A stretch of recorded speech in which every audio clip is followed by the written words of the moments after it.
And now everybody wondering, Adam Lambert, is he new Freddie Mercury? I think he's the new Elvis. Yeah, sometimes I think he's closer to being Elvis than he is to being Freddie. But yes, you know, there's a great similarity in many ways.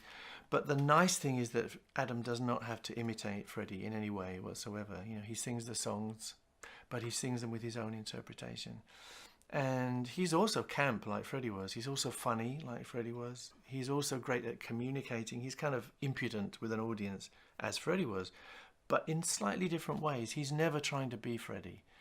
And so we have great freedom. He's now a member of the group, and we have that kind of interaction that we used to have in the old days. It comes out of strength. And we don't always agree, which is good. You know, Adam comes in not just saying, yes, I'm going to do this. He goes, no, I think we should do that. You know, why don't we try this? So we go, oh, okay. You know, because he's worthy. He's a creator and he's an artist in his own right. So it's a good interaction. Very good. And do you think Freddie would approve Adam as a new team member? Totally. I think Freddie would absolutely love Adam. I don't doubt it for a minute. I think there would be a little kind of jealousy thing going on between them. A little bit of competition. I think he would absolutely adore him, yeah. Because I think Adam embodies so many of the dreams and the spirit that we started off with, you know, without even thinking. Yeah. And I sometimes in my mind I see Freddie and I see him looking at what we're doing with that kind of wicked glint in his eye, and I think, yeah, Freddie, I think you're happy with this. He's also happy because he's in it, you know. We didn't ditch Freddie. Freddie's in the show. You will see him. If you come and see the Queen show, you will see Adam and us in the moment, not like a museum piece, but you will also see Freddie, and Freddie will appear and do certain things. And because of technology, the modern technology, we can do that. So I think there's a nice balance, and I think Freddie would be more than happy. I hope he is happy. So what people can expect going to your concerts? I mean, Queen on nowadays, how it's different, how it looks like. The show is very different. We made a conscious decision, and a lot of it was fueled by Adam's appetite for change. So this is a very different show from what you saw 3 years ago. It's much more themed. We kind of themed with News of the World and our friend Robot here, which we call Frank. We call him Frank because he was designed by Frank Kelly-Freas, a great science fiction painter. And you will see Frank in the show. Now there's a reason for this, because it's the 40th anniversary of News of the World album. But Frank kind of runs the show, and that was the decision. We can do it because we have these giant video screens which can move.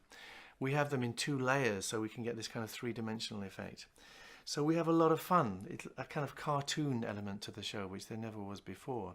And Frank can kind of interact with us, like he can lift me up on his hand.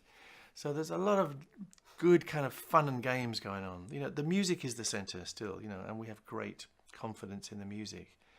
But there's also a lot of elements of toys. You know, we call them gags. You know, there's a lot of gags in the show. So there's never a dull moment. There's lots of different colors, visually, sound-wise, and, you know, it's a whole experience. So it's gonna be something super cool. It's different. Yeah, it's nice. And I think that's probably why we get good reviews these days. Because even if people don't get the music, I mean, thankfully most people do, but, you know, in the media, very often people kind of were saying, you know, that Queen's music is not something significant or whatever, you know, they had quarrels. But I think when they see this show, they realise that it's an entertainment and it connects. So I feel proud of it. And do you still care about these comments? You know what, you care about everything. So many years. Yeah, you still care. I think everybody cares. You know, you can have 1,000 people saying, you're wonderful, and you have one person saying, you're rubbish, and you hear it. Yeah, you do. I think everybody feels it. And it's probably good that you do, because otherwise you might get complacent.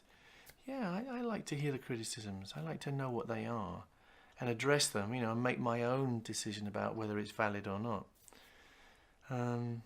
Yeah, I think that's the way you move on. They say, you know, your best friends tell you the truth. So if you find, I mean, people may be they have their own agendas, I don't know. But if they say something in there which is a criticism but it's the truth, then it helps you. It gives you strength. It makes you analyze things anew. Okay. I think you are wonderful, so... Oh, bless you. Thank you very Thank you much. so much. Really appreciate it. Thank you.